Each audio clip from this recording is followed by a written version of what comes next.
Hello friends and welcome back. दोस्तों, हमारे channel में आप सबका फिर से स्वागत है।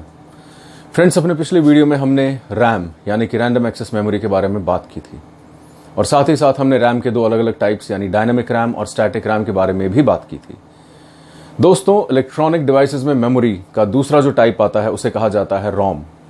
रोम का अर्थ होता है read only memory. Read only memory दोस्तों, जैसा कि नाम से ही पता चल रहा है, एक ऐसे मेमोरी का टाइप है जिसमें सिर्फ और सिर्फ रीड ऑपरेशन किया जा सकता है।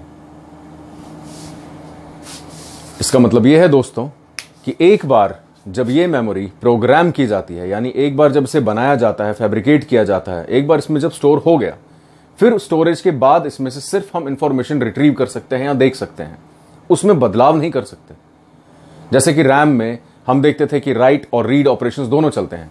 राइट का मतलब था मेमोरी के अंदर कुछ नया स्टोर करना और रीड का मतलब होता है उसमें से वो जो इंफॉर्मेशन, बाइनरी इंफॉर्मेशन या डिजिटल इंफॉर्मेशन हमने उसमें स्टोर की, उसको रिट्रीव करना, उसको वापस लाना। लेकिन रोम में, रीड ओनली मेमोरी में, राइट ऑपरेशन पॉसिबल नहीं है।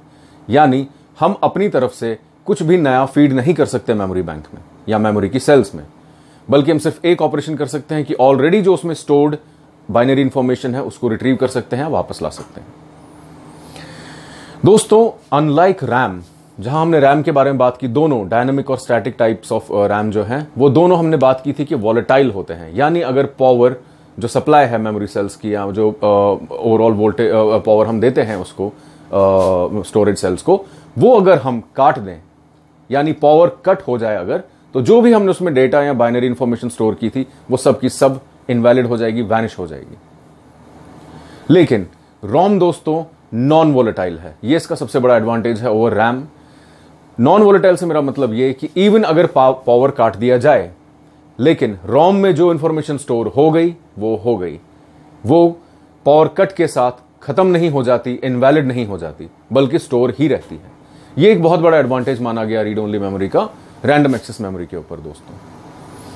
दोस्तों, जब कंस्ट्रक्शन की बात आती है, यानी जो बेसिक स्ट्रक्चर है रैम का और रोम का, इसमें जो मेजर डिफरेंस आता है वो डिफरेंस आता है इसके स्ट्रक्चर में। सबसे पहले जब हमने बात की थी दोस्तों स्टैटिक रैम की, तो हमने ये कहा था आपसे कि उसमें जो इंफॉर्मेशन स्टोर होती है वो होती है 1 bit at a time latches में, और डायनेमिक रैम में ट्रांजिस्टर और कैपेसिटर की मदद से स्टोर किया जाता है। कैपेसिटर में चार्ज स्टोर किया जाता है थ्रू चार्जिंग, एंड बाद में जब डिस्चार्ज हो जाता है और उसके बाद हमें कैसे उसको रिफ्रेश करना पड़ता है, और स्विचिंग की जाती है थ्रू ट्रांजिस्टर्स। ये तो होता डायनेमिक रैम में। तो दोस्तों, जहां पर जो ऑपरेशन ट्रांजिस्टर्स और कैपेसिटर्स की मदद से किया जाता है डायनेमिक रैम में, या यूं कहें कि रैम में, वहां पर ही रोम में, रीड ओनली मेमोरी में, ये ऑपरेशन दोस्तों किया जाता है through diodes. PN junction diodes की एक बहुत इंपॉर्टेंट प्रॉपर्टी है दोस्तों, जो हम बात कर चुके हैं जब हमने पीएन जंक्शन डायोड्स डिस्कस किए थे, कि फॉरवर्ड ब्रेक ओवर वोल्टेज। कोई भी पीएन जंक्शन डायोड जो होता है दोस्तों, ये तभी कंडक्ट करता है जब forward break over voltage exceed हो जाए। यानी मतलब क्या है इस फॉरवर्ड ब्रेक ओवर का, जैसे कि हम इसमें बता चुके हैं पीएन जंक्शन जहां हमने डिस्कस किया था कि एक डायोड, एक पीएन जंक्शन डायोड दोस्तों यूनिडायरेक्शनल फ्लो देता है, यानी एक ही दिशा में करंट को कंडक्ट करता है। फॉरवर्ड बायसिंग के केस में ये हमने देखा कि फॉरवर्ड बायसिंग जब होती है तभी करंट फ्लो करेगी थ्रू द जंक्शन। जैसे आप याद कीजिएगा वो वाला वीडियो जिसमें हमने डिटेल्ड ऑपरेशन आपको समझाया था पीएन जंक्शन डायोड का। कोई भी पीएन जंक्शन डायोड दोस्तों उस एक पर्टिकुलर डायरेक्शन में तभी कंडक्ट करेगा जब उसका जो फॉरवर्ड कैरेक्टरिस्टिक्स, यानी जो फॉरवर्ड बायसिंग के ड्यूरिंग जो उसका जो डिप्लीशन लेयर होती है, वो जब जितनी वोल्टेज होती है इतनी ज्यादा हो जाए वोल्टेज कि वो उसको ब्रेक कर सके, तभी वो कंडक्ट करता है। इस चीज का एडवांटेज दोस्तों उठाया जाता है रोम में, क्योंकि रोम में, जैसा मैंने अभी बताया, रोम में मेमोरी सेल्स की जो मेमोरी स्टोरेज है, ये कैपेसिटी, ये ऑपरेशन, ये करवाया जाता है थ्रू डायोड्स। इसमें ट्रांजिस्टर्स या कैपेसिटर्स का कोई इस्तेमाल नहीं होता। यानी रैम की तरह ही रोम में भी रोज और कॉलम्स के ग्रिड्स होते हैं जिन्हें एरेज कहते हैं। वो होता रोम में भी है, लेकिन वो जहां जहां पर रोज और कॉलम्स, यानी जैसे आप फॉर एग्जांपल आप ये मैश देख सकते हैं, जहां जहां पर दोस्तों रोज और कॉलम्स आपस में इंटरकनेक्टेड हैं, जहां जहां इनके जंक्शन है, एक एक सेल जहां जहां बन रही है, वहां पर रैम में तो हम, जैसे डायनेमिक रैम में हम यूज कर रहे हैं एक ट्रांजिस्टर का कनेक्ट करने के लिए एक कैपेसिटर को, लेकिन रोम में हम किसका इस्तेमाल करते हैं? सिर्फ डायोड्स का। और डायोड्स तभी कंडक्ट करेंगे जब फॉरवर्ड ब्रेकओवर वोल्टेज ज्यादा होगी। ये वोल्टेज जनरली जैसे सिलिकॉन या जर्मेनियम के केस में अलग अलग हमने देखी थी, अलग अलग वोल्टेजेस ये होती हैं। इस चीज का फायदा उठाया जाता है रोम में। यानी जहां जहां पर दोस्तों जब कोई ROM chip, read only memory की चिप जब मैन्युफैक्चर की जाती है, जब बनाई जाती है, तो जहां जहां पर रोज और कॉलम्स का आपस में इंटरसेक्शन है, वहां वहां पर डायोड्स कनेक्ट किए जाते हैं। उस जगह पर ये बात ध्यान से सुनने के दोस्तों, क्योंकि डायोड जब कंडक्ट करेगा तो वो आउटपुट जो हमें देगा वो देगा आउटपुट हाई, यानी स्टेट 1।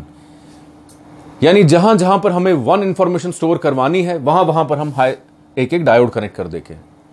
जहां जहां हमने डायोड कनेक्ट किया वहां पर फॉरवर्ड ब्रेकओवर वोल्टेज क्रॉस होगी, यानी कि वहां वहां पर हमें आउटपुट मिलेगा हाई, यानी कि बाइनरी बुलियन अलजेब्रा की इसमें कहा जाए नोटेशन में, तो यानी हम आउटपुट हमें मिलेगा 1।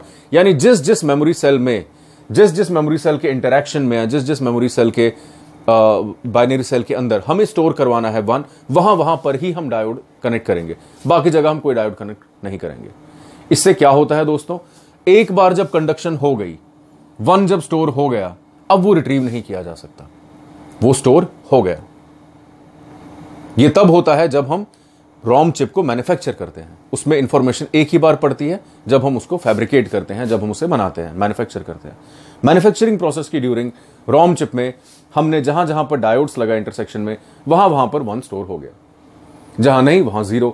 ये जो सीक्वेंस बनती है दोस्तों जीरोस और वंस की, ये एक ही बार बनती है। उसके बाद जब हमने रोम चिप मैन्युफैक्चरर के यहां से लाकर अपने सिस्टम में, अपने सर्किट में, अपने जिस भी चीज में, प्रोसेसर में हमने फिट कर दी, अब उसमें जो भी इंफॉर्मेशन स्टोर्ड है उसे सिर्फ हम रीड कर सकते हैं, उसे हम बदल नहीं सकते। अब अगर हमें उसमें से इंफॉर्मेशन चेंज करनी हो या बदलनी हो तो हमें क्या करना है, हमें वो एंटायर पूरी की पूरी रोम चिप उठा के डिस्कार्ड कर देनी है, छोड़ देनी है। वो हमारे किसी काम की नहीं आएगी अगर हमें इंफॉर्मेशन चेंज करनी है। दोस्तों रोम चिप का बनाना काफी लेबोरियस प्रोसेस है, बहुत मेहनत का काम है। एक एक सेल में जहां जहां हमें देखना पड़ता है, जहां जहां ये जो मैन्युफैक्चरर्स होते हैं इसके, वो जब इसे बनाते हैं तो हर एक बाइनरी सेल में क्या 0 स्टोर हो रहा है, क्या 1 स्टोर हो रहा है, ये सारी इंफॉर्मेशन हमें देखनी पड़ती है। जहां 0 है वहां डायोड नहीं लगाना, बिकॉज वहां कंडक्टिविटी हमें करवानी ही नहीं है। और जहां जहां पर 1 या हाई स्टेट स्टोर होगी वहां पर डायोड प्लेस करवाना है, क्योंकि जब फॉरवर्ड ब्रेक और वोल्टेज होगी तो डायोड आउटपुट हाई देगा। डायोड आउटपुट हाई का मतलब है इंफॉर्मेशन 1। ये तो मैं मानता हूं दोस्तों कि रोम की मैन्युफैक्चरिंग बहुत लेबोरियस है, लेकिन इसके फायदे बहुत सारे हैं। सबसे बड़ा फायदा तो मैं आपको वीडियो की शुरुआत में बता चुका हूं कि ये नॉन वोलेटाइल मेमोरी है। इसका फायदा ये है कि इवन अगर पावर कट भी हो जाए तब भी जो इसमें इंफॉर्मेशन स्टोर्ड है वो सेफ है, वो वहीं रहेगी, वो पावर कट के साथ खराब नहीं हो जाती है, इनवैलिड नहीं हो जाती जैसे कि रैम में होता है। अब दोस्तों धीरे धीरे जब रोम का एप्लीकेशन होता रहा, वहां यह देखा गया कि कई जगह, कई सारी एप्लीकेशंस में, क्योंकि देखिए मेमोरी अपने आप में एक बहुत एक्सटेंसिव टर्म है, कई सारी एप्लीकेशंस में इसका इस्तेमाल होता है। जहां जहां पर भी सर्किट की कोई स्टेट, कोई भी हमें स्टोर करके रखनी है, जैसे 0 स्टोर करना है, लो स्टेट स्टोर करनी है, या 1 स्टोर करना है, या हाई स्टेट स्टोर करनी है, वहां वहां पर हमें मेमोरी की एप्लीकेशन चाहिए।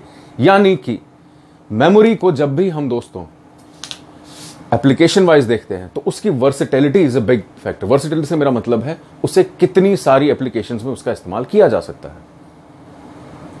अब ये जो स्टोरेज एलिमेंट है, ये जो मेमोरी है दोस्तों, रोम का, ये तो मैंने आपको बता दिया कि कैसे कैसे इसमें बेसिक कंडक्शन और बेसिक स्टोरेज होता है। लेकिन दोस्तों धीरे धीरे आगे हम बात करेंगे, जब हम एक एक करके बात करेंगे टाइप्स ऑफ रोम की, वहां मैं आपको यह समझाऊंगा कि क्यों जरूरत महसूस की गई कि कुछ ना कुछ ऐसा कंपोनेंट या कुछ ना कुछ ऐसा मैकेनिज्म बनाया जाए कि रोम में, रीड ओनली मेमोरी में कम से कम इरेज करने की ऑप्शन हो। इरेज का मतलब होता है मिटाना, यानी जो डेटा या जो इंफॉर्मेशन उसमें ऑलरेडी फीड की गई थी उसे मिटाया जा सके, ताकि उसमें कुछ ना कुछ हम चेंजेस कर सकें। ये इसलिए किया गया ताकि उसका जो वर्सेटिलिटी है, जो उसका जो स्कोप है एप्लीकेशंस का, वो बढ़ाया जा सके। उन्हें ऐसी जगह पे इस्तेमाल किया जा सके रोम चिप्स को जहां जहां पर दोस्तों हमें डेटा को चेंज करने की भी जरूरत पड़ सकती है। क्योंकि देखिए ये कितनी बड़ी वेस्टेज का क्वेश्चन है। अगर हमें रोम चिप की इंफॉर्मेशन चेंज करनी है तो उठा के उसको डिस्कार्ड कर दो, फिर नए सिरे से बनाओ। ये अपने आप में बहुत सारा इंटेंसिव काम है दोस्तों। इसी वजह से जो नेक्स्ट हमने जो इसके टाइप्स डिस्कस करेंगे वहां हम ये बात करेंगे कि कैसे हमने इरेजेबल रोम्स बनाए और अलग अलग तरीके से उनको इरेजेबल बनाया, मिटाने लायक बनाया, जिसमें से चेंजेस किए जा सके। अब दोस्तों जब रोम की बात आती है तो सबसे इंपॉर्टेंट पहला इसका पार्ट होता है जिसे कहा जाता है पी रोम। पी रोम का मतलब है प्रोग्रामेबल, वो रोम जिसे प्रोग्राम किया जा सके। प्रोग्रामेबल रैम दोस्तों आप इस डायग्राम के जरिए समझ सकते हैं। ये सिंपल मैंने यहां पर आपको डायग्राम के जरिए ये समझाने की कोशिश की है कि कैसे ये एरे है एक पर्टिकुलर, ये जो आप इंडिविजुअल देख रहे हैं दोस्तों ये सेल्स हैं, ये वही बाइनरी सेल्स हैं जैसे कि हमने रैम की कंस्ट्रक्शन में यूज दिखाई थी।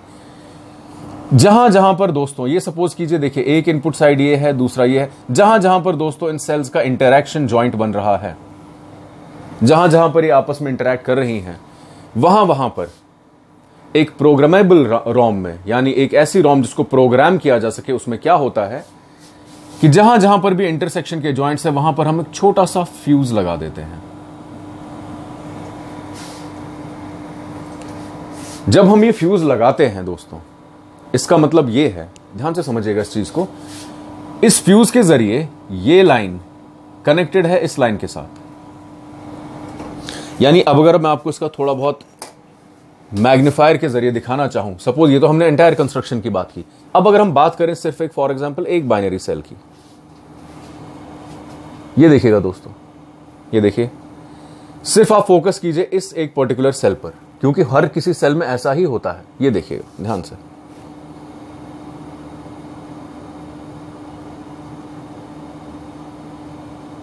ये देखिए दोस्तों, मैं आपको यहां पर इस मैग्नीफाइंग ग्लास के जरिए, इस लेंस के जरिए ये समझाना चाहता हूं कि ये सारी की सारी अपनी जितनी भी सेल्स हैं इनका इंडिविजुअल ऑपरेट, बिकॉज एक सेल की अगर आप समझ जाएं वर्किंग कैसी होती है, कैसे कनेक्शन होता है एक प्रोग्रामेबल रोम में, तो आप समझेंगे दोस्तों कि बाकी में कैसे होता है।